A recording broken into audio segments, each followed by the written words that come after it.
दोस्तों आज हम लोग पढ़ेंगे क्लास 8 का 18th चैप्टर। ये pollution of air and water, ये वाला चैप्टर पढ़ेंगे। तो यहाँ तक हम लोगों ने डिस्कस कर लिया था पूरा यहाँ तक। अब हमें पढ़ना है harmful effects of air pollution. Harmful effects क्या होते हैं एयर पोल्यूशन के। तो सबसे पहला पॉइंट दिया है, air pollution can cause various health problems. Air pollution से अगर एयर में पोल्यूशन हो जाएगा तो बहुत सारी हेल्थ रिलेटेड प्रॉब्लम्स हो जाएंगी, जैसे कि carbon monoxide. Carbon monoxide is a very poisonous gas. Carbon monoxide बहुत ही पॉइजनस गैस है। व्हेन इनहेल्ड इन एक्सेस, जब हम उसे ज़्यादा एक्सेस में इनहेल कर लेंगे, it combines with the haemoglobin of blood, तो वो हमारे बॉडी में जाएगी और जो ब्लड होगा, ब्लड में जो हेमोग्लोबिन होता है उससे जुड़ जाती है एंड फॉर्म्स कार्बोक्सी हेमोग्लोबिन। तो कार्बोक्सी हेमोग्लोबिन बना लेती है। This prevent it from carrying oxygen which causes unconsciousness और इवन डेथ। तो this prevents it from carrying oxygen. इससे क्या होता है, जब कार्बन मोनोऑक्साइड जो हेमोग्लोबिन से जुड़ जाती है तो कार्बोक्सी हेमोग्लोबिन बन जाता है। तो इससे क्या होता है, ऑक्सीजन जो हमारा ब्लड है वो ऑक्सीजन नहीं लेके चल पाता। This prevent it from carrying oxygen which causes unconsciousness और इवन डेथ। तो हमारा जो ब्लड है फिर ऑक्सीजन को कैरी नहीं करके लेके चल सकता है, जिसकी वजह से इंसान की डेथ हो सकती है। फिर दूसरा है ऑक्साइड्स ऑफ सल्फर। सल्फर के ऑक्साइड से क्या प्रॉब्लम हो सकती हैं। Sulphur dioxide and sulphur trioxide cause various respiratory problems and may even damage lungs. Lungs को डैमेज करने में सबसे किसका रोल होता है, sulphur dioxide and sulphur trioxide का। इनसे क्या होती है, रेस्पिरेटरी प्रॉब्लम्स हो जाती है and may even damage lungs, lungs को डैमेज कर देती हैं सल्फर, ऑक्साइड्स ऑफ सल्फर। फिर ऑक्साइड्स ऑफ नाइट्रोजन। ऑक्साइड्स जो होती है नाइट्रोजन की क्या कर देती हैं, oxides of nitrogen cause lung congestion, lung को ब्लॉक कर देती हैं। फिर आती है फ्यूम्स की बारी। फ्यूम्स क्या कर देती हैं, fumes coming out of chemical industries cause irritation in the eyes, nose and throat. Fumes जो होती है इंडस्ट्री से जो निकलती हैं, केमिकल इंडस्ट्री से, उनसे इरिटेशन मीन्स जलन होने लगती है आइज़ में, नोज़ में, और थ्रोट मीन्स गले में। फिर हम लोग यहाँ पढ़ेंगे particles of lead oxide present in the automobile exhaust can cause mental disorder and brain damage. जो पार्टिकल्स होते हैं लेड ऑक्साइड के, किसके पार्टिकल्स हैं, लेड ऑक्साइड के। Particles of lead oxide present in automobile exhaust, जो ऑटोमोबाइल मीन्स जो auto rickshaw वगैरह से जो धुआं निकलता है वो लेड ऑक्साइड छोड़ता है, जिससे क्या होता है, can cause mental disorder and brain damage, brain damage तक हो सकता है। Particles of dust in air can cause bronchitis. अगर डस्ट होगी एयर में तो उससे क्या होगा, ब्रोंकिटिस हो जाएगा। Smoke which is form from the smoke and fog. Smoke जो होता है, एस मीन्स स्मोक और ये ओ जी है, एस एम मतलब स्मोक है और ओ जी फॉग से लिया गया, तो दोनों जुड़ के स्मोक हो गए हैं। तो smoke which is form from smoke and fog cause breathing and difficulties like asthma, breathing difficulties like asthma, cough and wheezing. तो स्मोक की वजह से अस्थमा हो सकता है, कफ हो सकता है, वीजिंग हो सकती है। फिर air pollution can cause acid rain. Air pollution की वजह से हमें एसिड रेन का सामना भी करना पड़ सकता है। Burning of fossil fuels like coal, petrol और diesel produces carbon dioxide, carbon monoxide, oxide of sulphur, oxides of nitrogen and unburn hydrocarbons. तो जब हम फॉसिल फ्यूल्स को जलाते हैं, जैसे कोयला जलाया, पेट्रोल जलाया, डीजल जलाए, तो इनसे बहुत सारी गैसेस निकलती है, carbon dioxide, carbon monoxide, sulphur की ऑक्साइड्स हैं, ऑक्साइड्स ऑफ नाइट्रोजन है, और अनबर्न हाइड्रोकार्बन्स मतलब हाइड्रोजन और कार्बन के कंपाउंड्स फॉर्म होते हैं। तो all oxides escape into the atmosphere. जितनी भी ऑक्साइड मतलब जितनी भी हार्मफुल गैसेस बनी, ये कहाँ जाती हैं, एटमॉस्फेयर में। The oxides of sulphur and oxides of nitrogen react with the water vapour. जो ऑक्साइड होती है सल्फर की और ऑक्साइड नाइट्रोजन की, ये वाटर से रिएक्ट करती है, वाटर वेपर से प्रेजेंट इन द एटमॉस्फेयर। ये वाटर वेपर होता कहाँ, एटमॉस्फेयर में होता है, टू फॉर्म सल्फ्यूरिक एसिड। तो सल्फ्यूरिक एसिड और नाइट्रिक एसिड बन जाता है। Both of these are strong acid, तो ये बहुत ही स्ट्रॉन्ग एसिड्स होते हैं। These acids make the rain acidic. तो इनकी वजह से रेन कैसी हो जाती है, these acids make the rain acidic, तो एसिडिक हो जाती है। तो rain water containing large amount of dissolve acid is called acid rain. ऐसा रेन वाटर जिसमें बहुत सारे एसिड्स डिजॉल्व हैं उसको बोलते हैं एसिड रेन। तो अब हम यहाँ से पढ़ेंगे, damaging effects of acid rain. Damaging effects क्या होते हैं एसिड रेन के। Acid rain increases the acidity of soil. अगर एसिड रेन होगी तो एसिड रेन जब जमीन पर पड़ेगी तो क्या होगा, सॉइल को भी एसिडिक बना देती है and thus affect the plant and animal life. तो प्लांट और एनिमल की लाइफ पर बहुत ही बड़ा इफेक्ट पड़ता है। It leads to the loss of soil fertility. इससे सॉइल की जो फर्टिलिटी मतलब उपजाऊ क्षमता होती है वो कम हो जाती है। Acid rain makes the water of lakes and river acidic. अगर एसिड रेन वाला पानी अगर लेक्स में जाएगा, रिवर्स में जाएगा, तो वहाँ का वाटर कैसा हो जाएगा, एसिडिक हो जाएगा, leading to destruction of aquatic plants animals. इससे एक्वेटिक प्लांट्स और एनिमल्स का डिस्ट्रक्शन हो जाएगा। Acid rain destroys monuments and building. Acid rain अगर किसी भी मॉन्यूमेंट पर पड़ता है, पुरानी बिल्डिंग्स पर पड़ता है, तो उनमें जो पत्थर होते हैं उनसे रिएक्ट करता है, उनको डिस्ट्रॉय करता है। Acid rain promotes corrosion of metallic objects like railway bridges and gates. Acid rain जो होता है प्रमोट्स मीन्स बढ़ावा देता है किसको, कोरोजन को। कोरोजन मीन्स जंग लगना।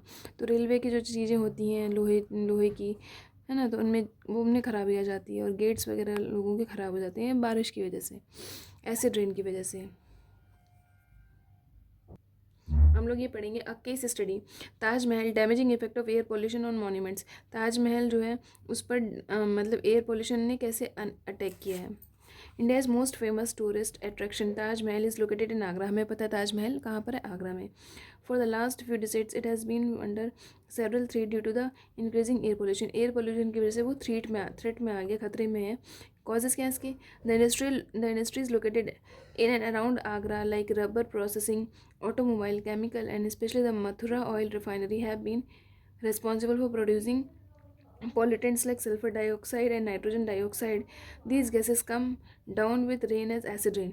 तो जो इंडस्ट्रीज़ हैं जो आगरा में, रबर इंडस्ट्रीज़ हैं, ऑटोमोबाइल की इंडस्ट्रीज़, केमिकल इंडस्ट्रीज़ हैं, मथुरा में ऑयल रिफाइनरी है, तो ये सब क्या करती हैं, ये सब हार्मफुल गैसेस रिलीज़ करती है, सल्फर डाइऑक्साइड, नाइट्रोजन डाइऑक्साइड। यही गैसेस और रेन मतलब ऑक्सीजन मतलब एयर से डिजॉल्व होकर एयर पोल्यूशन कर देती हैं, और रिजल्ट क्या होता है, एसिड रेन होती है। तो नेक्स्ट पेज में हम लोग अब इसके इफेक्ट्स क्या है एसिड रेन के। Acid rain corrodes the marble of the monument. Acid rain ने क्या किया है, जो मार्बल है वहाँ का उसको कोरोड मीन्स ख़राब कर दिया है। The phenomenon is also called marble cancer, इसको बोलते हैं marble cancer. Suspended particulate matter such as the soot particles emitted by the Mathura oil refinery have contributed towards the yellowing of marble। तो इससे जो है मार्बल, जो ताजमहल का जो पत्थर है वो पीला सा पड़ रहा है। Efforts to save Taj Mahal, Taj Mahal को हम कैसे सेव कर सकते हैं।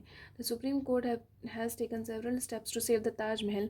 ताजमहल को सेव करने के लिए सुप्रीम कोर्ट ने बहुत सारे स्टेप्स लिए हैं। Some of them are, industries are being switched from the from burning fossil fuel to cleaner fuels like CNG LPG।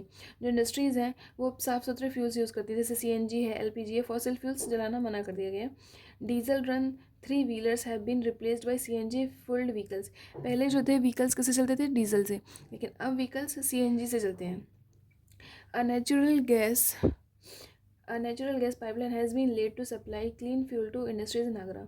एक गैस पाइपलाइन बिछाई गई है ताकि लोगों को क्लीन फ्यूल मिल सके, इंडस्ट्रीज़ वालों को क्लीन फ्यूल मिल सके, ताकि वो फॉसिल फ्यूल्स को ना जलाएं। और नेक्स्ट हम लोग पढ़ेंगे heavy investments have been made in the Mathura oil refinery to reduce pollution. Heavy investment मतलब बहुत सारा खर्चा किया गया ऑयल रिफाइनरी में ताकि वो पॉल्यूशन वहाँ से कम रिलीज़ हो। नेक्स्ट पॉइंट है हमारा 5th, 19,000 saplings are planted in Taj nature walk. 90,000 saplings means पौधे लगाए गए हैं ताज नेचर वॉक वहाँ पर। Major industrial units have installed pollution control devices. Major industrial जो इंडस्ट्रीज़ है वहाँ पर उन्होंने क्या लगा रखा है, पॉल्यूशन कंट्रोल डिवाइसेस, मतलब ऐसी डिवाइसेस जो पॉल्यूशन को कंट्रोल करती हैं। Agra heritage fund is set up to develop a solar power plant to meet the energy needs of Taj Mahal। Agra heritage fund एक बनाया गया है, इस set up to develop a solar power plant. Agra heritage fund क्यों बनाया गया, ताकि वो एक सोलर पावर प्लांट बनाए to meet the energy needs of Taj Mahal. Taj Mahal में जो एनर्जी मतलब जो लाइटें वगैरह जो चाहिए होंगी वो उसका वो करता रहे। फिर एयर पॉल्यूशन, अब नेक्स्ट हम लोग पढ़ रहे हैं air pollution causes global warming. Air pollution से क्या होता है, ग्लोबल वार्मिंग हो जाती है।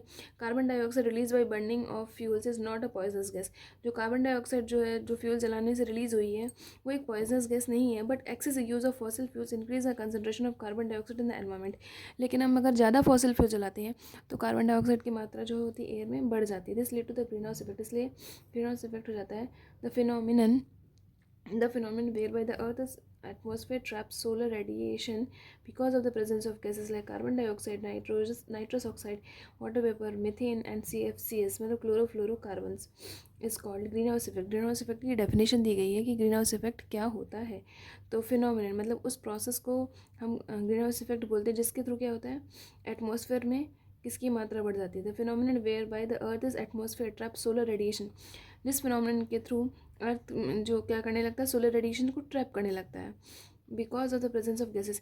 क्यों ट्रैप करने लगता है? क्योंकि जो एयर है, हमारे आसपास का एयर है, उसमें वो क्या करने लगे, उसमें कार्बन डाइऑक्साइड की मात्रा ज़्यादा है, नाइट्रस ऑक्साइड की ज़्यादा है, वाटर वेपर ज़्यादा है, मीथेन ज़्यादा है, CFCs ज़्यादा है।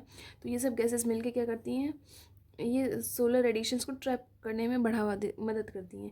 इसकी वजह से ग्रीन हाउस इफेक्ट होने लगता है। अब यहाँ से पढ़ते हैं, without the natural green house effect the earth atmosphere would be too cold to sustain life. अगर नेचुरल ग्रीन हाउस इफेक्ट नहीं हो, मतलब थोड़ी सी अगर धरती पर गर्मी नहीं होगी तो क्या होगा, चारों तरफ ठंडक ही ठंडक होगी।